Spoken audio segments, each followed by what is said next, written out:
Barrett Taglerino here.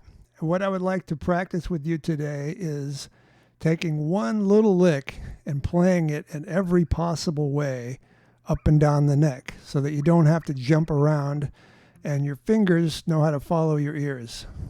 So the lick I want to use is in C, and we're going to move it from pattern 1 of C to 2, 3, and 4, and then pattern 5 in that 10th position. And those are based on the root shapes in chapter 2 of the Guitar Fretboard workbook, if you need to review that. So the lick we're going to play is like this. Now, in the blues, you play it in a shuffle feel like that. It's also good for jazz. And it's also a good country lick, just depending on whether you play it straight or swing. So we're going to play it in the bluesy, shuffly way. And start with your ring finger on the C. And then you're going to hammer on the 4th string from E flat to E natural. And now on the next string, we're going to have open G, A, and C on the 1st fret. So we went from root to root inside pattern 1 of C. Now what's going to happen is, depending on which finger you have available while you're soloing, it'll determine how you finger this lick, right? So if you happen to finish off and your 2nd finger is on the C on the 5th string, you will probably play it in pattern 2 while still reaching back into pattern 1 to get the E flat note. So there's the middle finger on the C, and then the 1st finger sliding from E flat to E on the 4th string. And now we're going to reach up for the G on the 5th fret. You could also kind of mix the two, but then you have to sort of slide back in an awkward way. Doesn't mean you can't do it, depending on where you're going next. But we're going to do it like this for now. So you got G, A on the same place, but now with the 1st finger, and your pinky on the C on the 3rd string, 5th fret. So it's the same note, except now on the 3rd string. Now, what if you started that lick with your 1st finger? Well, you don't have to do anything like that. So what we're going to do is play the E flat on the same string with the pinky and slide up from 6 to 7. Okay, now we're going to have G on the 5th fret of string 4, but with the 1st finger. And then we could use the pinky or the ring finger for the A on the 7th fret of string 4, and then like that with the 1st finger on the high C. So that exhausts the possibilities depending on which finger we started with from that C there. But now we're in 5th position. That's pattern 3 from the root shape system. So suppose we start from this C on the 8th fret of string 6. Pinky first. We can hammer on or slide from E flat to E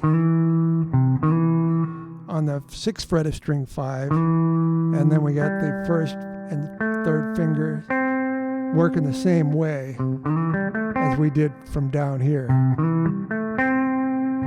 And now let's do the next one. Ring finger on the C, right? Now things are going to change a little bit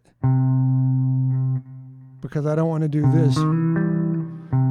So this time I'm going to slide with the 1st finger from E flat to E. You might want to call it D sharp. So that's, where was I? 3rd finger, oh yeah.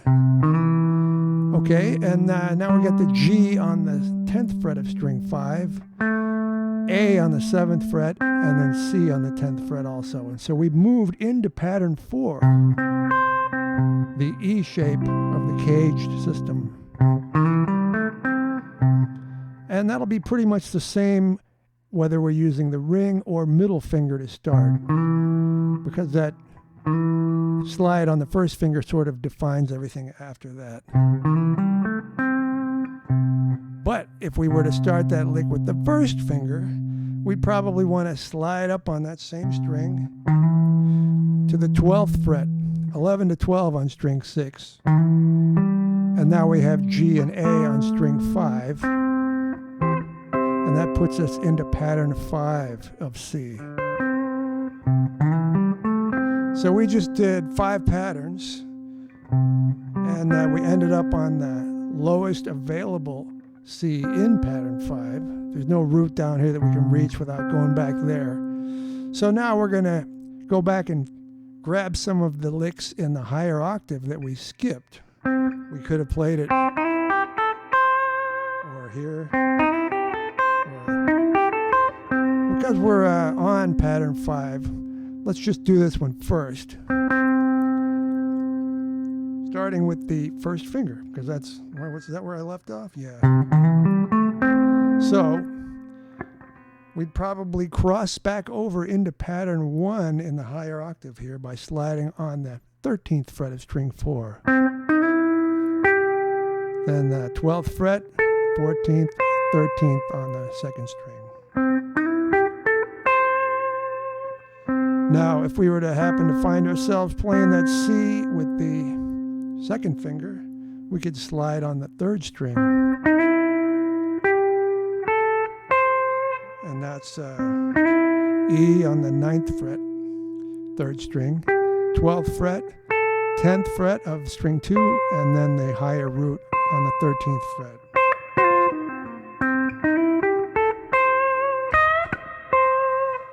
Okay, and if it's the 3rd finger, we can stay in pattern 4 for what is probably the most familiar version of this lick, fingering-wise, and that is a hammer-on the 3rd string from 8 to 9, and then 8, 10, 8 on the top 2 strings.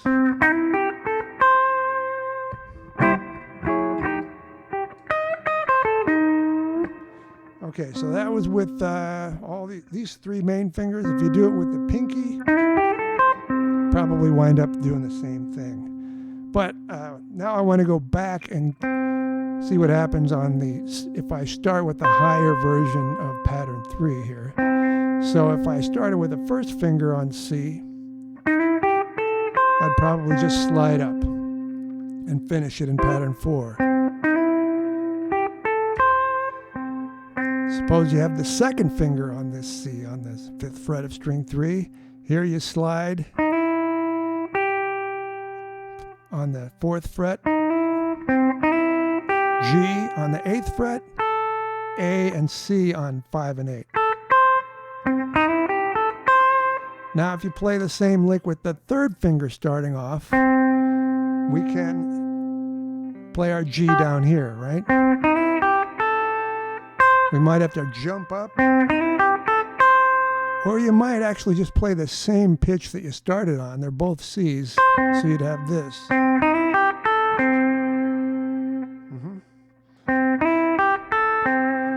And that's probably about it. So we pretty much covered the neck with this lick, and you want to do that with every small lick that you learn. And eventually that will get bigger, and that's a way to make your vocabulary accessible.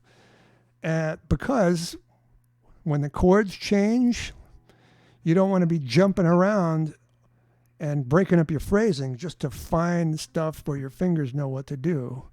So for instance, if I were to play here,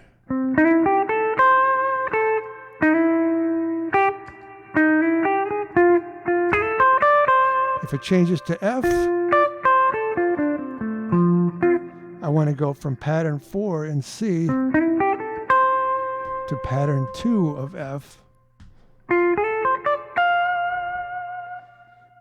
Right? So I don't want to do this.